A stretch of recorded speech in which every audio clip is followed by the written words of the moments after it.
और रूस ने बीते 51 दिनों में यूक्रेन के विभिन्न शहरों में तबाही मचाई है। कल हमने आपको दिखाया था कि रूसी हमले में यूक्रेन का बोरोदोयांका किस तरह तबाह हो गया है।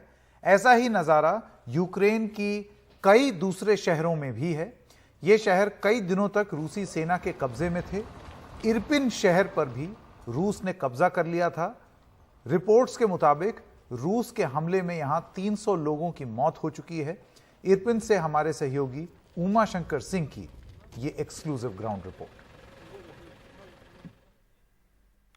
यूक्रेन का इरपिन शहर राजधानी कीव से बहुत ज्यादा दूर नहीं, लेकिन यह शहर रूसी हमले के खिलाफ कड़े प्रतिरोध का प्रतीक बना। यहां पे रूसी सैनिकों के साथ यूक्रेन की सेना की भारी जंग हुई।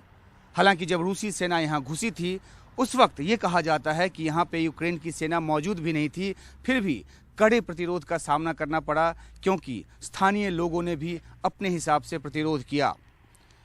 यहां जिस तरह का गन बैटल हुआ उसका अंदाजा इस बात से लगाया जा सकता है कि किस तरह यहां पे तबाही का मंजर है। ये एक सांस्कृतिक केंद्र है जो पूरी तरह से तबाह हो चुका है और गन बैटल के निशान जो हैं वो यहाँ की दीवारों पर नजर आ रहे हैं।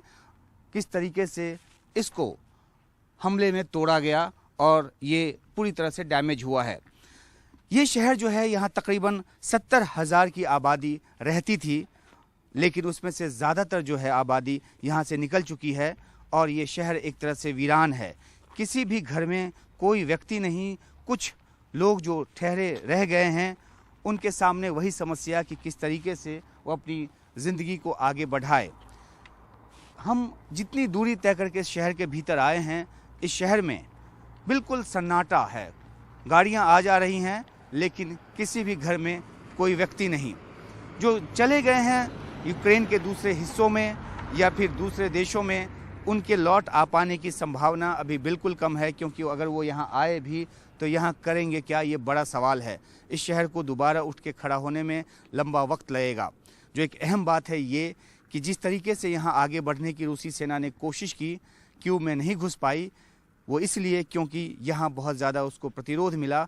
और इसी शहर में कई ऐसे इलाके हैं जहाँ कई रूसी टैंक्स को और बख्तरबंद गाड़ियों को तबाह किया गया और ये भी वजह है कि रूसी सेना के पैर यहाँ से उखड़े। तो ये शहर जहाँ पे अभी बिल्कुल एक तरह का सन्नाटा है, यहाँ से हम एनडीटीवी इंडिया पर आपके लिए रिपोर्ट लेकर आ रहे हैं। शहर के दूसरे हिस्सों में भी जाकर हम आपको दिखाने की कोशिश करेंगे कि किस तरह से ये शहर जो है वो बर्बाद हुआ है और फिर से खड़े होने की कोशिश में है। कैमरा सहयोगी अशोक महाले और विष्णु सोम के साथ उमा शंकर सिंह, एनडीटीवी इंडिया।